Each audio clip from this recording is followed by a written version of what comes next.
as Bob had introduced me, I'm Bill Perry, a paratrooper combat veteran of the Tet Offensive in 1968. And I'm accompanied by Dr. John Bjornson, who when he was in Vietnam was a surgeon. He's now decided to go into psychiatry. He's a post-traumatic stress expert. Next to him, we have Al Kovnet, who 46 years since the Vietnam War was waging, is suffering every day from Agent Orange difficulties. I want everyone to realize that the easy way to knock us is to say, oh, the vet's this, the vet's that. Think about it. This is Memorial Day weekend. Memorial Day weekend. They got their parades.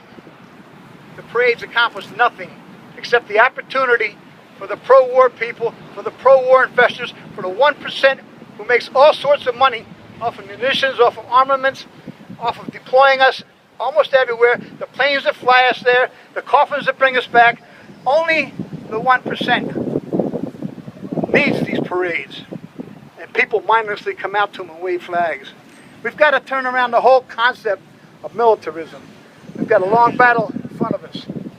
To imagine that the same people who are profiting from the war, fake their support and fake their appreciation for us military veterans, to relieve the Chamber of Commerce defense contractors' collective guilt for what they've done to us to maximize their profits.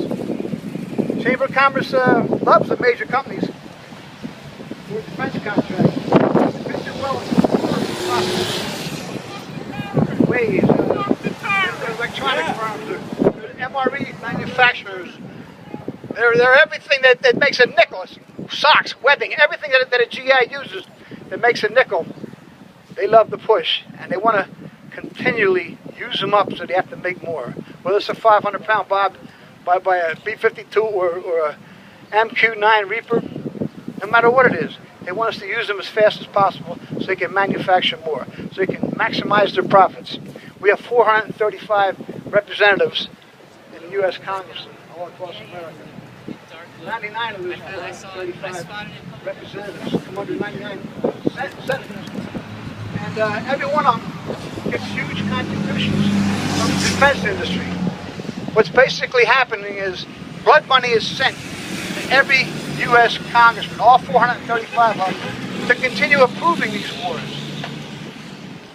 That's why Schwartz, that's why Representative Fitzpatrick, that's why Representative Dent are so madly in love with the idea of drones. I have one question. Why are we selling our souls for a stinking 200 jobs?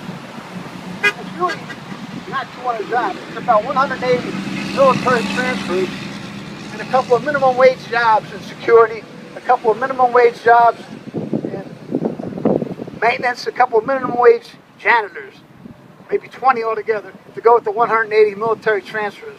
These guys are not going to help the economy. These guys don't purchase homes. They know they're only here for a short period of time.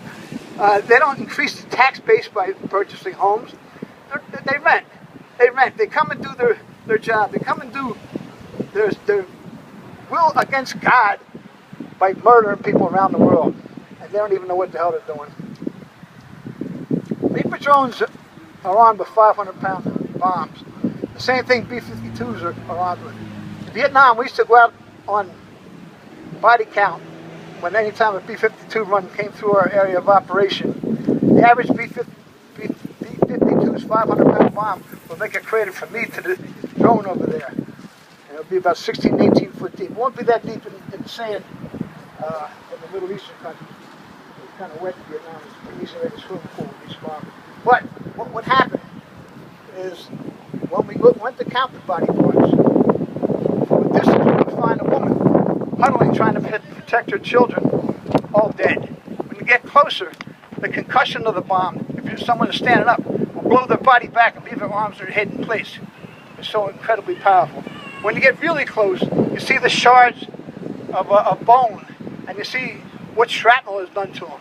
And then when you get right into the pit, there's nothing left but little pieces of skin, little pieces of muscle, little pieces of hair, little pieces of next to nothing. And that might only have been one family of 3 or 4 people, but we count every piece and say, we got 17 in this hole, we got 26 in this hole. It's bullshit, man. All we did was kill some people, and we still have to live with this memory, with what happened to this day. And our entire nation suffers collectively, and don't even realize that they suffer collectively. They're just so happy that carbon fuels are plentiful. They're just so happy that rather than paying for a cubic meter of gas at a fair price, rather than paying for gasoline or oil at a fair price, they get to wave a flag in Memorial Day parades. Something's wrong here. Folks get on the targeted assassination drone list when they complain about the U.S. taking oil. They complain about the U.S. taking natural gas and minerals rather than striking fair deals. China and Russia are out there all over MENA, the Middle East and North Africa, making fair deals for these same minerals, for these same supplies of oil and natural gas. Fair deals that nobody's mad at them. They're happy. They're getting to keep 80% of their own minerals and getting a good 20% return for the exploration, for the extraction, for the pipelines that China and Russia build. What do? We want 95 to 100% of all that. We don't give them virtually anything. Not right. Not right. All we need to do is pay a fair amount for the products that we get. Anytime someone gets killed, whether it be in Pakistan or Yemen or Somalia or Iraq, Afghanistan, anytime anyone gets killed anywhere, they're going to think about these drones here. People have to familiarize themselves with the term blowback. Warrington, Horsham, Willow Gro, Ivyland. I want you to think about someone really pissed about losing his daughter, losing his mother, losing his cousin, and coming here with a dirty bomb.